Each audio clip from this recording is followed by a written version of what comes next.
আমরা তো এই দৃশ্যমান জগতেই থাকি, তাই না? কিন্তু পুরনো দিনের গল্পে, নানা ধর্মগ্রন্থে প্রায়ই একটা অদৃশ্য জগতের কথা শোনা যায়। আজকের এই গভীর আলোচনায় আমরা তেমনই এক রহস্যময় সৃষ্টি নিয়ে কথা বলবো, মানে জিন জাতি নিয়ে।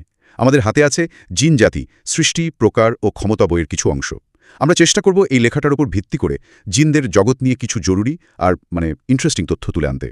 দেখব এই উৎসটা কি বলছে। আমাদের লক্ষ্যটা কি? লক্ষ্য হচ্ছে এই উৎস ঘেটে একটু বোঝার চেষ্টা করা, জিনদের সৃষ্টি কিভাবে হলো, তাদের মধ্যে ধরন বা প্রকারভেদ কেমন, ক্ষমতা কতটুকু, আর ধরুন মানুষের সাথেই বা তাদের সম্পর্কটা ঠিক কেমন। চলুন তাহলে শুরু করা যাক এই অনুসন্ধান। তাহলে একদম শুরু থেকে যদি ভাবি, এই জিনদের অস্তিত্বের শুরুটা কোথায়? কিভাবে সৃষ্টি হলো এদের? উপাদানটা কি? এই বইটাতে কি পাওয়া যাচ্ছে এই নিয়ে? হ্যাঁ, খুব ভালো একটা প্রশ্ন। এই বইটা যা বলছে সেই অনুযায়ী জিনদের সৃষ্টি কিন্তু আগুন থেকে।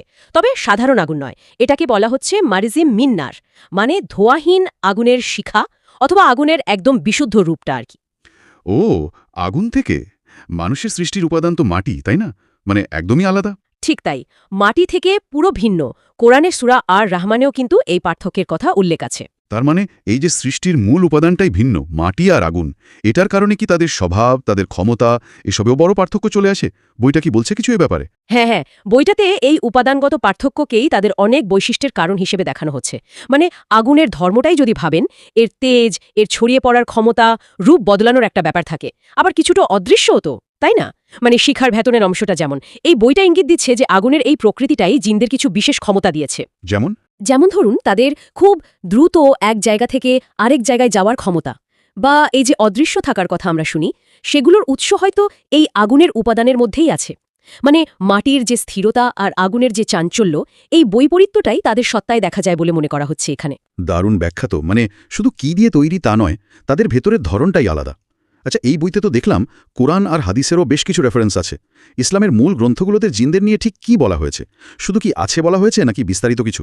না, শুধু আছে বলা হয়নি। কোরআন আর হাদিসে জিনদের কিন্তু বেশ গুরুত্বের সাথে উল্লেখ করা হয়েছে। এই বইও সেই বিষয়গুলোই সামনে এনেছে। যেমন এটা খুব স্পষ্ট যে জিনরা বুদ্ধিমান সৃষ্টি, তাদের নিজস্ব ইচ্ছাশক্তি আছে, তারা চিন্তা করতে পারে, ভালো মন্দ বুঝতে পারে। মানুষের মতো? মানে তাদের মধ্যেও কি বিশ্বাসী, অবিশ্বাসী, ভালো খারাপ এরকম ব্যাপার আছে? ঠিক ধরেছেন, বইটাতে এটাই বলা হয়েছে। জিনদের মধ্যে যেমন মুসলিম বা বিশ্বাসী জিন আছে যারা আল্লাহর কথা মেনে চলে, তেমনি অবিশ্বাসী বা কাফির জিনও আছে। তাদেরও কিন্তু নিজস্ব সমাজ আছে, পরিবার আছে, জীবনযাত্রা আছে। সত্যি? হ্যাঁ, এমনকি কুরআন শরীফে তো সূরা জিন নামেই একটা পুরো সূরা আছে।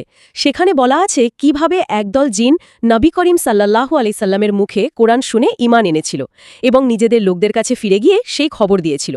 হাদিসেও এরকম অনেক ঘটনা আছে যেখানে নবীজি সাল্লাল্লাহু আলাইহি সাল্লাম জিনদের সাথে কথা বলেছেন বা তাদের ইসলামের দাওয়াত দিয়েছেন। এটা তো খুব ইন্টারেস্টিং। তার মানে যেহেতু তাদের ইচ্ছা শক্তি আছে, ভালো মন্দ বোঝার ক্ষমতা আছে, তাদের কি তাহলে মানুষের মতোই কাজের হিসেব দিতে হবে? পরকালে তাদের জন্য কি বিচার বা শাস্তি পুরস্কার এসব আছে? বইটা কি বলে? এই বইয়ের তথ্য অনুযায়ী হ্যাঁ, উত্তরটা হলো হ্যাঁ। যেহেতু তাদের স্বাধীন ইচ্ছা দেওয়া হয়েছে, আল্লাহর হুকুম মানার দায়িত্ব দেওয়া হয়েছে, তাই তাদের কাজের ফলও ভোগ করতে হবে। মানুষের মতোই তাদের কাজের হিসেব নেওয়া হবে। যারা ভালো কাজ করবে, আল্লাহর কথা মেনে চলবে, তাদের জন্য পুরস্কার আছে, মানে জান্নাত। আর যারা অবাধ্য হবে, খারাপ কাজ করবে, তাদের জন্য শাস্তিও আছে, মানে জাহান্নাম। এই জবাবদিহিতার ব্যাপারটা মানুষ আর জিন উভয়ের জন্যই প্রযোজ্য। বইটাতে এটাই বলা হয়েছে। তার মানে তারা শুধু একটা অদৃশ্য শক্তি নয়, বরং তাদেরও একটা নৈতিক দায়বদ্ধতা আছে। একদম। আচ্ছা, এবার একটা প্রশ্ন। সব জিন কি একই রকম, মানে দেখতে বা স্বভাবে, নাকি মানুষের মতো ওদের মধ্যেও নানা রকমের ভেদ আছে, জাতি, গোষ্ঠী এইসব? বইটা কি এই বৈচিত্র্য নিয়ে কিছু বলছে? বইটাতে একদম ধরে ধরে শ্রেণীবিভাগ করা হয়নি, তবে এটা খুব পরিষ্কার করে বলা আছে যে তাদের মধ্যে অনেক বৈচিত্র্য আছে। সব জিন মোটেও একরকম না। তাদের ক্ষমতা, তাদের আকৃতি, তাদের স্বভাব, এমনকি কোথায় থাকে, এসবে অনেক পার্থক্য আছে। তাই নাকি? হ্যাঁ, কিছু হাদিসের ব্যাখ্যায় বিভিন্ন ধরনের জিনের কথা পাওয়া যায়, বইটাতেও সেদিকে ইশারা করা হয়েছে। যেমন এমন জিন আছে যারা নাকি বাতাসে উড়তে পারে, কিছু জিন আছে যারা সাপ বা কালো কুকুরের মতো রূপ নিতে পারে, আবার কিছু আছে যারা হয়তো নির্দিষ্ট জায়গায় থাকে বা মানুষের কাছাকাছি ঘোরাফেরা করে।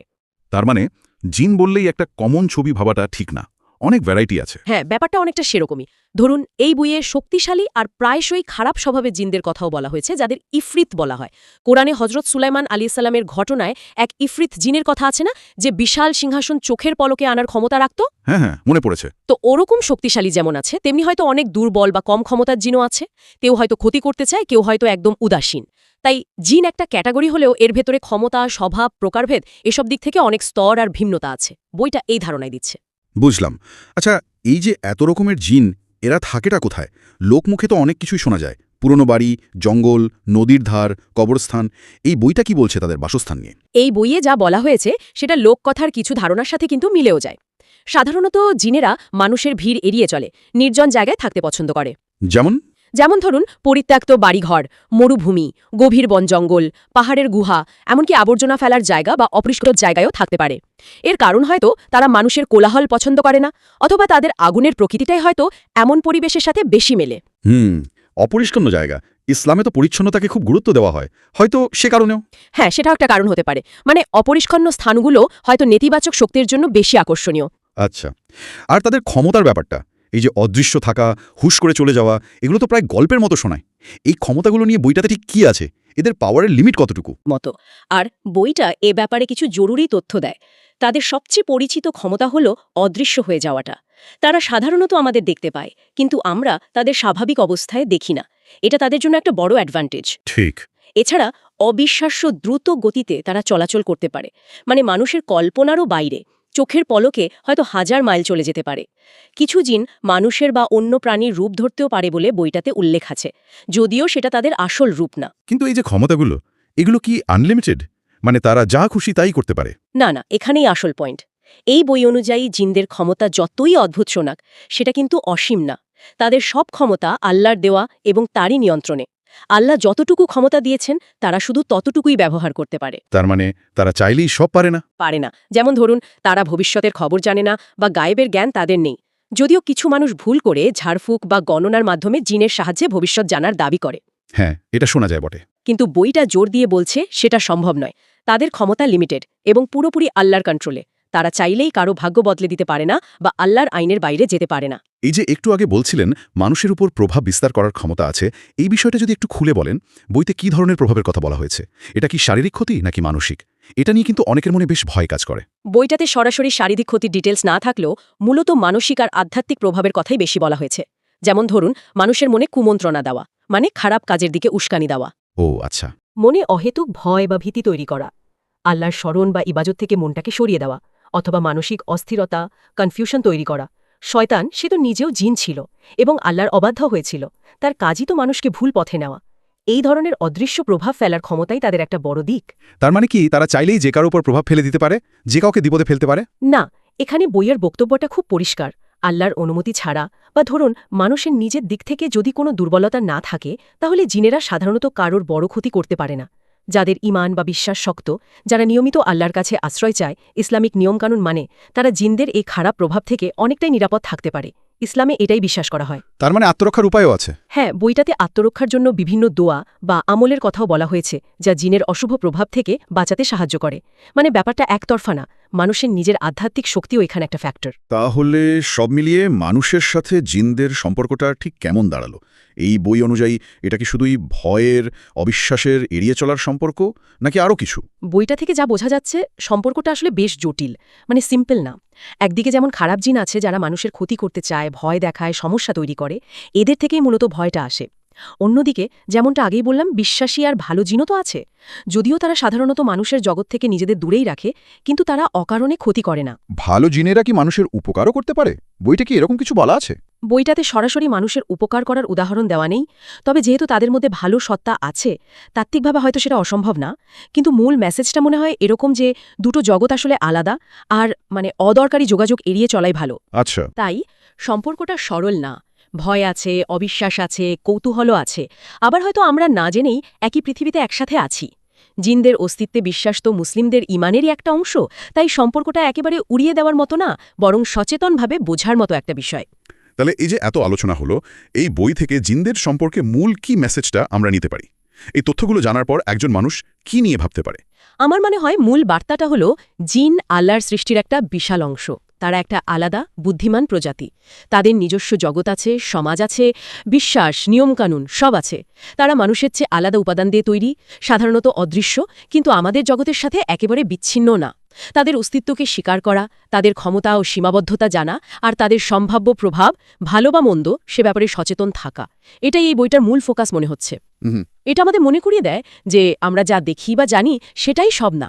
আমাদের এই পরিচিত দৃশ্যমান জগতের বাইরেও অদৃশ্য জগৎ আছে, সেখানে অন্য সত্তারাও আছে। ঠিক, অর্থাৎ এই জ্ঞানটা আমাদের দৃষ্টিভঙ্গিটাকে আরও বড় করে। শুধু যা চোখে দেখছি তার মধ্যেই আটকে না থেকে মহাবিশ্বের বিশালতা, স্রষ্টার সৃষ্টির যে কত বৈচিত্র্য সেটা বুঝতে সাহায্য করে। একদম ঠিক। এটা আমাদের শেখায় যে সৃষ্টি কত বিশাল আর রহস্যময় হতে পারে। মানুষের পাশাপাশি অন্য বুদ্ধিমান সত্তার অস্তিত্বের এই ধারণাটা আমাদের নিজেদের অবস্থান নিয়েও নতুন করে ভাবায়। সৃষ্টির উদ্দেশ্য, আমাদের দায়িত্ব এসব নিয়েও ভাবতে সাহায্য করে। এটা শুধু ভয়ের ব্যাপার না, বরং সৃষ্টি জগতের এই বিশাল ক্যানভাসে নিজেদের ক্ষুদ্রতা আর স্রষ্টার মহত্ব বোঝারও একটা উপায় হতে পারে। সত্যি, এই বইয়ের নির্বাচিত অংশগুলো আলোচনা করে এক অদৃশ্য জগৎ সম্পর্কে অনেক গভীর তথ্য জানা গেল। তাদের সৃষ্টি, ক্ষমতা, প্রকারভেদ, মানুষের সাথে তাদের এই যে জটিল সম্পর্ক, অনেক অজানা কিন্তু জরুরি দিক যেন পরিষ্কার হলো আজকের এই অনুসন্ধানে। ঠিক তাই। আর পুরো আলোচনাটার শেষে একটা প্রশ্ন কিন্তু মনে আসছেই, জানিয়ে হয়তো আরও ভাবা যেতে পারে। কি প্রশ্ন? এই যে অদৃশ্য জগৎ আর তার বাসিন্দাদের কথা আমরা জানলাম, এই জ্ঞানটা আমাদের এই দৃশ্যমান পৃথিবীর প্রতি, আমাদের চারপাশের পরিবেশের প্রতি, এমনকি আমাদের নিজেদের আচরণের উপর কোনো প্রভাব ফেলতে পারে কি? যেমন ধরুন, আমরা কি পরিবেশ নিয়ে আরও একটু ভাবব, এই মনে করে যে এখানে আমাদের ছাড়া অন্য সৃষ্টিরা থাকে, অথবা নিজেদের আধ্যাত্মিক সুরক্ষা বা নৈতিক আচরণের ব্যাপারে আরও সচেতন হব এই অদৃশ্য প্রভাবের কথা মনে রেখে? এই বই হয়তো সরাসরি এই প্রশ্নগুলোর উত্তর দিচ্ছে না, কিন্তু চিন্তার একটা নতুন দিক অবশ্যই খুলে দিচ্ছে, তাই না? খুবই গুরুত্বপূর্ণ একটা ভাবনা। আসলেই তো, অদৃশ্য জগতের জ্ঞান আমাদের এই দৃশ্যমান জগতের প্রতি দায়িত্ববোধকে কিভাবে প্রভাবিত করতে পারে সেটা সত্যি গভীরভাবে ভাবার মতো। এই চিন্তার রেশ ধরেই না হয় আজকের মতো আমাদের আলোচনা এখানেই শেষ করি।